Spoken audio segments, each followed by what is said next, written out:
இந்த ஸ்டாலின் இருக்கிற வரைக்கும், எங்க திராவிட மாடல் அரசு இருக்கிற வரைக்கும் உங்களுடைய மதவெறி ஆட்டத்துக்கு இங்க இடம் கிடையாது. அவங்க எத்தனை அடிமைகளை சேர்த்துக்கிட்டு அந்தர்பல் அடிச்சாலும் சரி, ஒற்றுமையா வாழக்கூடிய தமிழ்நாட்டு மக்களும் மதவெறியை தூண்ட முடியாது. தமிழ்நாட்டு மக்கள் உங்களை ஓட்டுக்களால் விரட்டி அடிப்பாங்க. நீங்க என்ன பண்ணாலும் சரி, என்ன நாடகம் நடத்தினாலும் சரி, தமிழ்நாட்டை உங்க வித்த வேலைக்காக உங்க பாட்சா பழிக்க. அவங்களுக்கு நான் சொல்றது, நீங்க இப்படியே கண்ணை மூடிக்கிட்டே இருங்க, நாங்க அடிச்சு கூலி கிளப்பிட்டு போயிட்டே இருக்கோம். ஒன்றிய அரசோட வஞ்சகத்தை மீறி அவங்களுடைய உதவி இல்லாமலேயே இன்னும் சொல்ல போனா தமிழ்நாடு வளரவே கூடாதுன்னு அவங்க போடுகிற ஸ்பீட் பிரேக்கரை தான் தாண்டி தான் இந்த இடத்துல நம்ம நிக்கிறோம். ஆனா இது எதையுமே பார்க்க மாட்டோம், செய்திகளை படிக்க மாட்டோம், உண்மையை பேச மாட்டோம், தமிழ்நாட்டு சாதனைகளை பற்றி வாய் திறக்க மாட்டோம்னு சில தமிழ்நாட்டில் இருக்காங்க. அவங்களுக்கு நான் சொல்றது, நீங்க இப்படியே கண்ணை மூடிக்கிட்டே இருங்க, நாங்க அடிச்சு தூள் கிளப்பிட்டு போயிட்டே இருக்கோம். திராவிட மாடல் அரசின் சாதனைகளுக்கு மகுடமா 2026 தேர்தலில் மக்கள் அளிக்கக்கூடிய தீர்ப்பு தான் உங்களுக்கான ரியாலிட்டி செக்கா இருக்கும்.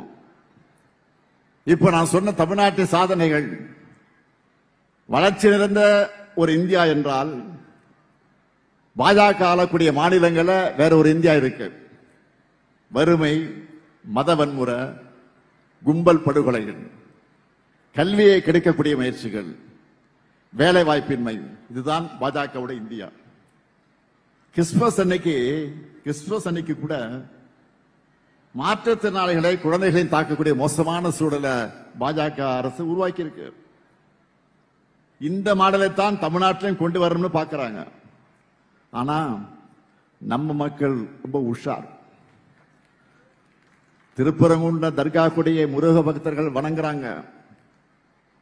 மதுரை சித்திரை திருவிழாவுக்கு வரக்கூடிய இந்து பக்தர்களுக்கு பள்ளிவாசல் மோடை இஸ்லாமிய சகோதரர்கள் ரோஸ் மில்க் கொடுக்கறாங்க. தை முதல் நாள் அன்னைக்கு தேவாலயத்தில் பொங்கல் வச்சு படைக்கிறாங்க. கிறிஸ்துமஸ், ரம்ஜான் வந்துட்டா இந்து நண்பர்கள்லாம் கேக், பிரியாணி எங்கன்னு உரிமையா கேட்கிறாங்க. எம்மதமும் சம்மதங்கிற தமிழ்நாட்டு மக்களுடைய இந்த ஒற்றுமை மத நலனுக்கு தான் மதவாத அரசியல் செய்து மக்களை பிளவுபடுத்த நினைக்கிற பாஜகவின் கண்களை உறுத்திக்கிட்டு இருக்கு.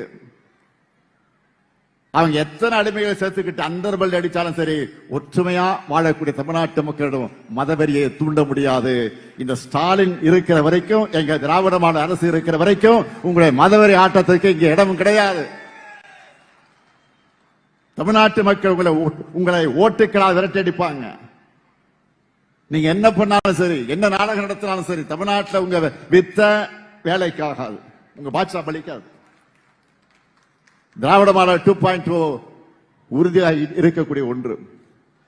நம்முடைய கடமையெல்லாம் வாக்காளர் பட்டியல்ல நம்ம பேரை உறுதி செஞ்சுக்கிறது தான். நீங்க எல்லாரும் உறுதி செஞ்சுட்டீங்களா?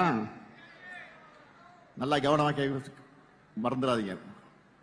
வாக்காளர் பட்டியலில் நம்முடைய வாக்கு இருக்கான்னு உறுதி செஞ்சுக்கீங்க. முதல்ல நியூஸ் பார்த்திருப்பீங்க, இறந்த பல பேர் இன்னும் வாக்காளர் பட்டியல் இருக்காங்க. 50 ஆண்டுகளா ஒரே அட்ரஸ்ல இருக்கிறவங்க, பிரபல பத்திரிகையாளர்கள் பலருடைய பேர்கள் பட்டியலில் சேர்க்கப்படாமல் விடுபட்டு போயிருக்கு. இதனாலதான் அவசர காலத்தில் இந்த எஸ்ஐஆர் பணிகளை செய்யக்கூடாது, போதிய கால அவகாசம் கொடுக்கணும்னு சொன்னோம். லிஸ்ட்ல பேர் இல்லாதவங்க உடனே உங்க பேரை இணைச்சி அப்ளை பண்ணுங்க. ஒவ்வொரு வாக்குரிமையும் இந்தியாவுடைய ஜனநாயகத்தையும் பாதுகாக்க திராவிட மாடல் அரசும் திராவிட முன்னேற்ற கழகமும் உங்களுக்கு நிச்சயமாக துணையாக இருப்போம். 2026 ஆண்டுல தமிழ்நாட்டு வளர்ச்சியோட அடுத்த பார்ட் தொடங்க போகுது. அதுக்கு நீங்க எல்லாரும் துணையா எப்பவும் இருக்கணும்னு கேட்டுக்கொண்டு, உங்கள் முதலமைச்சரா, உங்களின் ஒருவனா, கள்ளக்குறிச்சி மாவட்ட மக்களுக்கு என் நெஞ்சார்ந்த நன்றியை கூறி விடைபெறுகிறேன். நன்றி, வணக்கம். செய்திகளை உடனுக்குடன் தெரிந்து கொள்ள கீழ்கண்ட கேபிள் மற்றும் டிடிஎச் நெட்வொர்க்குகளில் எம்நாடு செய்தி தொலைக்காட்சியை காணுங்கள். பாதகம் செய்பவரை கண்டால் நாம் பயம் கொள்ளலாகாது பாப்பா. மோதி மிதித்து விடு பாப்பா, அவர் முகத்தில் உமிழ்ந்து விடு பாப்பா. அண்மை செய்திகளை உடனுக்குடன் தெரிந்து கொள்ள இணைந்திருங்கள் எம் நாடு தொலைக்காட்சியுடன்.